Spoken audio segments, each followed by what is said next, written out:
සුබ දවසක් වේවා සියලුම දෙනාට. ඉතින් අපි අද කතා කරමු මානසික ආතතිය නිර්මාණය වෙන්නේ කොහොමද සහ මානසික ආතතියට සාර්ථකව මුහුණ දෙන්නේ කොහොමද කියලා.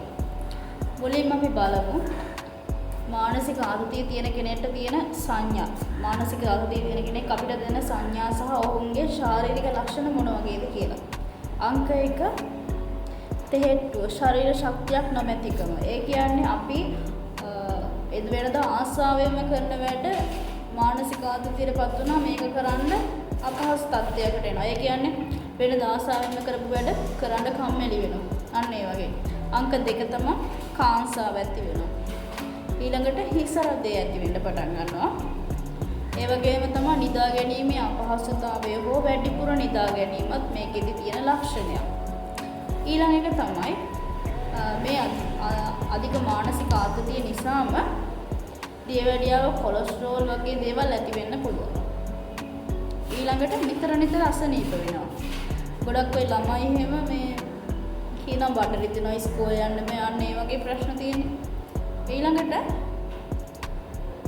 කලකිරීම තමන්ගේ ජීවිතය ගැන අසතුටක් ඇති වෙනවා. අපි මොන දේ කරත් ජීවිතේ ඉන්නේ අසතුටෙන් කියලා හිතනවා. ඊට පස්සේ හැසිරීමේ වෙනස්කම් ඇති වෙනවා. අධික කෝපයටපත් වෙනවා. අන්න ඒ වගේ ලක්ෂණ මතුවෙනවා. ඉතින් අපි බලමු මේ අධික මානසික ආතතිය මගහරව ගන්න අපිට කරන්න පුළුවන් දේවල් මොනවාද කියලා. අංක 1 තමයි විනෝදාංශවල යෙදීම. ඒ කියන්නේ අපි කැමති ඕන දෙයක් අපිට කරන්න පුළුවන්. එක්ක චිත්‍ර අඳින්න පුළුවන් නැත්නම් මල් වවන්න පුළුවන්.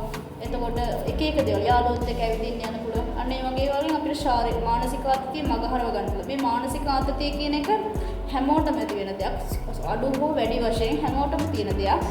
මොකද වර්තමානයේ තරංකාරී රටාවත් එක්ක අධ්‍යාපන රටාව සහ ජීවන රටාව දෙකේම මුසු වීමක් සමග මිනිසුන්ගේ මානසික ආතතිය ඉහළ ගියද ඉතින් මිනිස්සු හැමතිස්සෙම මානසික ආතතිය අඩු කරගන්න කටයුතු කරන්න ඕනේ.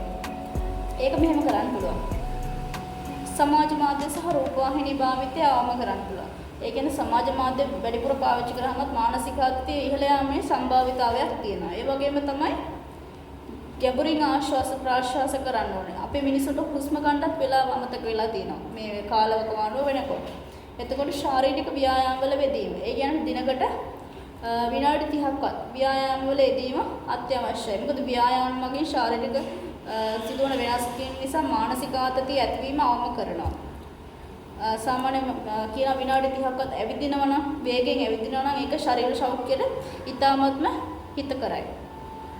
ඒ වගේම තමයි සංගීතයට සවන් දීම, මිතුරෙකු විශ්වාසවන්ත මිතුරෙකු සමග සාකච්ඡා කිරීම, අත්කම් නිර්මාණ වගේ දේවල් වලට යොමු වීම එන්න මේ වගේ දේවල් නිසා අපිට මානසික ආතතිය අවම කරගන්න පුළුවන්.